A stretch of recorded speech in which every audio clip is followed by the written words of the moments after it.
4 hari lalu kurang lebih menerima berita itu, Masya Allah. Jadi ada kuli Bu, Pak, kisah nyata ya, di daerah ujung Jawa sana. Kami sebutkan namanya karena ini orang baik untuk teladan. Namanya Mbah Darjo. Mbah Darjo itu kuli-kuli angkat, dan semua diangkat yang kasar-kasar itu. Ya, ras, batu, disuruh orang angkat. Dan kadang-kala tidak sedikit yang mencela ketika mengangkat itu, direndahkan posisinya. Saya dengan cepat qadar Allah meninggal dunia sesuai ajalnya. Wafat dimakamkan samping orang saleh. 9 tahun kemudian, ini kisah nyata, cucunya meninggal. Cucunya. Ayahnya menginginkan dimakamkan di samping kakeknya, Mbah Darjo tadi. Begitu akan dimakamkan, spesiesnya nggak terlalu longgar, jadi harus dibongkar sedikit dari makam kakeknya itu. Begitu dibongkar, dalam 9 tahun setelah dimakamkan, bukan cuma jasadnya, kafannya plus papan penutupnya masih utuh. 9 tahun. Apa amalan orang ini? Insya Allah, ketika ditelusuri kenapa dan sebagainya, tiga keutamaan yang pernah dikerjakan oleh beliau itu. 1, mempertaruhkan tenaga dan keringatnya untuk mendapatkan yang halal, Pak. Lebih baik saya ngangkat yang berat-berat mendapatkan keringat dan mendapatkan yang halal dibandingkan mudah dilakukan tapi neraka sudah mengancam. Maka setiap mendapatkan yang halal itu, jatuh keringatnya, itu keringat dihitung itu bagian dari pahalanya menjaga tubuhnya, selamat oleh Allah. Makanya orang-orang yang mencari keringat, mencari rizki dengan keringatnya dan tidak pernah terfikir berbuat yang haram, Masya Allah, itu dijamin oleh Quran, Allah yang akan mudahkan hidupnya, menjaga rizkinya dari mulai dia hidup sampai dia kembali kepada Allah. Itu ada di Quran surah kedua Al-Baqarah ayat 172, posisi paling kiri sebelah atas. Nanti ditafsirkan di Quran surah Maryam surah ke-19 ayat 13, posisi paling kiri di pertengahan. Ya ayyuhalladzina amanu, hai orang-orang yang merasa punya iman, kulu min thayyibati ma razaqnakum, silahkan kamu cari untuk bekal makanmu. Min thayyibati, yang baik-baik, ma razaqnakum, kami yang sediakan.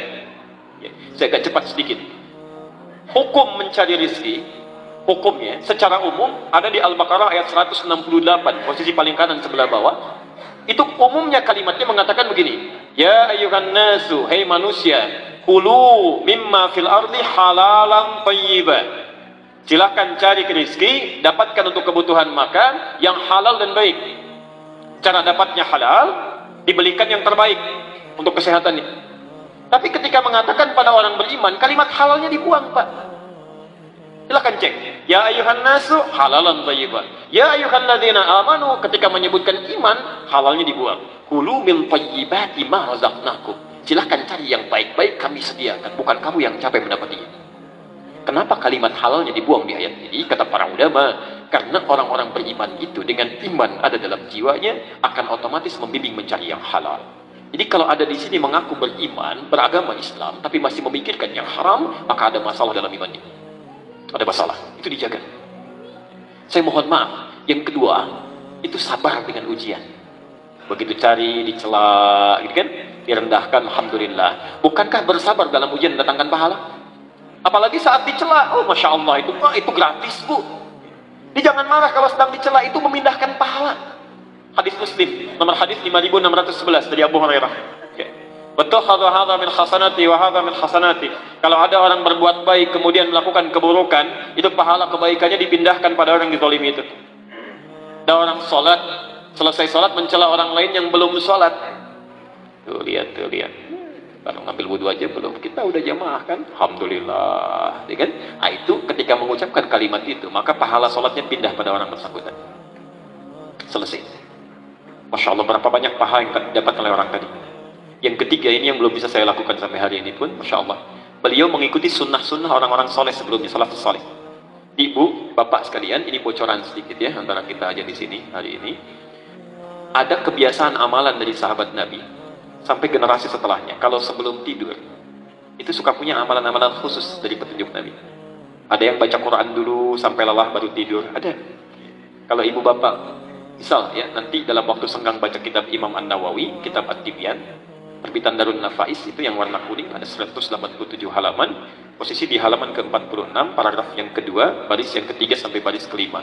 Itu dikisahkan oleh beliau, ada seorang salaf yang kalau mau tidur, itu baca Quran dulu, Pak.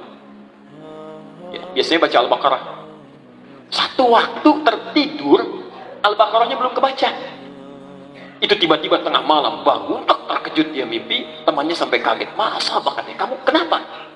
Kata orang ini, wallahi laqad natahatnil baqarah. Saya mimpi tadi, saya diseruduk Al-Baqarah. Saking seringnya baca ayat itu sehingga menjadi bagian dari hidupnya. Ada yang sebelum tidur itu suka memohon kepada Allah membebaskan dari sifat iri hati, lalu maafkan kesalahan orang. Ada. Itu di Musannaf Abdul Razak, nomor hadis 20.559, ya, jilid ke-11 halaman 187 dari Anas bin Malik. Itu disebutkan oleh Nabi besoknya sebagai ahli surga. Ketika kata Anas, bainama nahnu julusun 'inda Rasulillah. Ketika kami sedang duduk-duduk bersama Rasulullah di Masjid An-Nabawi, fa idza yaqul, tiba-tiba berkata, sayatlu 'alaikumul ana min hadzal fajji rajulun min ahlil jannah.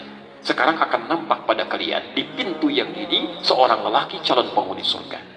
Fa idza rajulun min ansarin, tiba-tiba yang nampak seorang lelaki ansar. Tanqudhu lihyatu min atharil wudu, janggutnya masih basah dengan air wudunya. Tangan kirinya memegang sendal, masuk ke masjid 3 hari berturut-turut yang disebutkan orang itu saja yang muncul.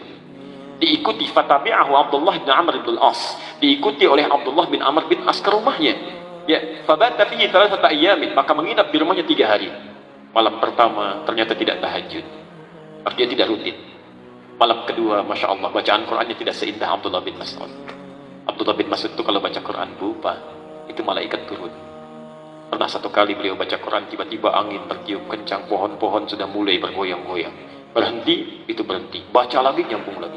Saking kagetnya, diam diadukan pada Nabi. Ketika Rasulullah SAW menerima berita itu, kata beliau, tahukah anda at-tadri? At-tadri, tahukah anda, ketika anda sedang bacakan, malaikat berebut turun mendengarkan bacaanmu. Kalau diteruskan bacaanmu akan hancur tempat-tempat di sekitarmu itu. Insya Allah, saking indahnya. Makanya Abdullah bin Mas'ud di muka bumi diciptakan cuma 1. Coba kalau semuanya ini seperti Abdullah bin Mas'ud, Masya Allah, habis ini pasar raya, ini begitu dibacakan ya. Makanya ketika Bapak Ibu baca Quran, termasuk saya, malaikat gak pada turun. Cuma dicatat pahalanya gitu ya. Cuma dicatat. Baik, hari ketiga ternyata tidak puasa sunnah. Gak terlalu rutin. Sehingga bingung, ini orang apa amalannya? Allahu Akbar. Ketika dia akan pergi, baru dikabari.